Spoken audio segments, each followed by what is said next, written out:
Qual a melhor maneira de um político criminoso convencer seu eleitorado de que ele é inocente quando o crime é amplamente documentado?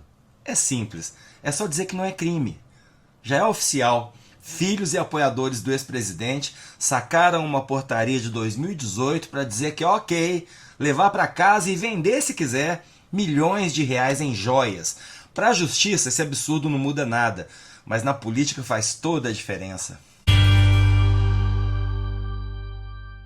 Salve galera, eu sou o Maurício Ricardo. Inscreva-se, ative o sininho, deixe o like ou dislike e comente. Seu comentário é sempre muito importante. Eu tenho dito aqui, muito até, que ninguém precisa ter compromisso com a verdade na era das mídias sociais. Como você sempre vai encontrar várias, em alguns casos inúmeras versões para um mesmo fato, é só escolher a versão que confirma a sua convicção. Pronto, simples e fácil. Faça isso e acabou. De vez em quando você vai cair numa saia justa. O advogado da família Bolsonaro, Frederico Wassef, diz que não teve nada a ver com o relógio Rolex, com compra ou recompra, aqui ou no exterior. E no dia seguinte apareceu o nome dele no recibo. No recibo de recompra do relógio. Meu amigo e minha amiga tão injuriados quanto eu. O cara negou de pé junto uma participação que tem literalmente recibo.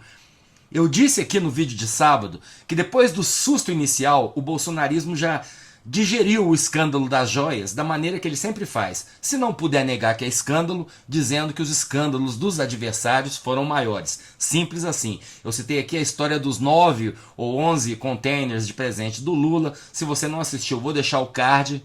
É uma história amplamente conhecida e com o final já resolvido. Os presentes pessoais adquiridos enquanto mandatários iam para acervos presidenciais, aos cuidados dos presidentes. Veio o entendimento do TCU em 2016 através de acórdão, que tem força de lei. Um acórdão é uma decisão que passa a valer para casos futuros. O TCU mandou devolver os presentes. Diz que só ficariam com o presidente aqueles presentes que têm caráter personalíssimo, ou seja, feitos para se usar e sem grande valor. Camiseta, perfume, frutas típicas, plaquinha com dedicatória, etc. E esse acórdão deixou bem claro, por motivos óbvios, que joias e relógios de luxo não poderiam ser considerados presentes personalíssimos. Por quê? Porque se foram caros demais, podem enriquecer o mandatário. E ficar rico não é razão pela qual alguém deveria almejar a presidência. A outra razão é que presentes caros são uma forma muito óbvia de se comprar consciências, de se corromper o mandatário. Mesmo não sendo o caso, o mandatário presenteado fica numa situação no mínimo constrangedora se houver qualquer suspeita de prejuízo para a nação num negócio de Estado em benefício da nação estrangeira que deu o mimo para ele. É tão óbvio que joias foram um exemplo usado pelo TCU no acórdão. Eu vou ler. É assinado pelo ministro Walton Alencar. Está em juridiquês, mas dá para entender. Imagine-se a propósito a situação de um chefe de governo presentear o presidente da República com uma grande esmeralda de valor inestimável ou um quadro valioso. Não é razoável pretender que a partir do título da cerimônia, os presentes, valiosos ou não, possam incorporar-se ao patrimônio privado do presidente da República, uma vez que ele os recebe nesta pública qualidade. Ou seja, o homem na presidência ou a mulher na presidência, Lula, Bolsonaro, Temer, Dilma, FHC, recebe o presente caro em nome da presidência. Não faz sentido ele levar para casa.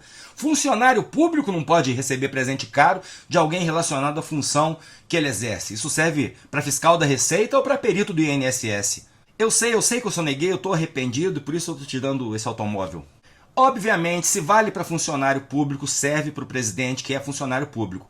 Mas eis que, na transição do governo Temer para o governo Bolsonaro, um ex-deputado, na época secretário-geral do Temer, ignorou o acórdão do TSE e assinou uma portaria incluindo joias no rol dos presentes personalíssimos. Ou seja, dando a uma caixa com relógio Rolex e abotoadura de ouro o mesmo status de um boné do MST. Uma portaria, ao contrário de um acórdão, é uma determinação que pode vir de qualquer autoridade pública, de qualquer órgão. Ela só diz qual procedimento o servidor deve seguir, como ele deve agir, para realizar o seu trabalho na melhor forma da lei. Entenda a diferença. O acórdão, nesse caso do TCU, é uma decisão. Ele serve para clarear, para dirimir dúvidas, para dizer, é assim. Já uma portaria é um jeito de instruir o servidor público a realizar o seu ofício sem trombar com a lei. Por isso, a portaria do governo Temer não se sobrepõe ao acórdão do TCU. Pelo contrário, ele contraria o Tribunal de Contas da União. Mas vamos supor que houvesse em torno disso uma grande dúvida jurídica. Vamos supor que os Bolsonaro realmente tivessem se baseado na portaria, assinada por esse cara aí, ó, que está com a Michelle em material de campanha dele para deputado. Sim, significa. Enfim, se basearam na portaria para ficar com milhões de reais em joias e presentes. Isso não daria salvo-conduto para o presidente ou para a primeira-dama entrarem e saírem do Brasil com esses milhões sem declarar a receita. Então, para o crime de ter entrado com caixa de joias sem declarar, já que era presente para ele, depois ainda levar essas joias para os Estados Unidos no avião presidencial e vender lá usando laranjas, para esses crimes não existe portaria nenhuma servindo como desculpa. É coisa de muambeiro, de contrabandista, de bandido, de sonegador. Mesmo assim, Carlos Bolsonaro e toda a gangue bolsonarista está espalhando a portaria por aí com a frase: todas as recomendações e determinações do TCU foram fielmente cumpridas pela presidência. Mentira! Eu acabei de te explicar por quê, mas vou te dar mais um argumento. A portaria se referia a presentes recebidos pela presidência e vice-presidência. E 2 das caixas foram recebidas por um ministro, o almirante Bento Albuquerque. Uma ficou presa na Receita, porque o assessor que trazia muamba na mochila caiu no raio-x, ele não ia declarar. E a outra, o almirante levou e guardou no ministério, também sem declarar. Quando vieram com a história da portaria, assim que o escândalo estourou, em março, o TCU falou: devolva, opa, não é seu não. Mas como deu muito errado, eles tiveram que fazer uma verdadeira operação de guerra para recomprar o Rolex, que já tinha sido vendido por 300 mil reais, junto com outro relógio. E mais, é só nas mensagens do Mauro Cid, que falavam do Rolex, que aparece o tal segundo relógio, ó, a foto do celular dele.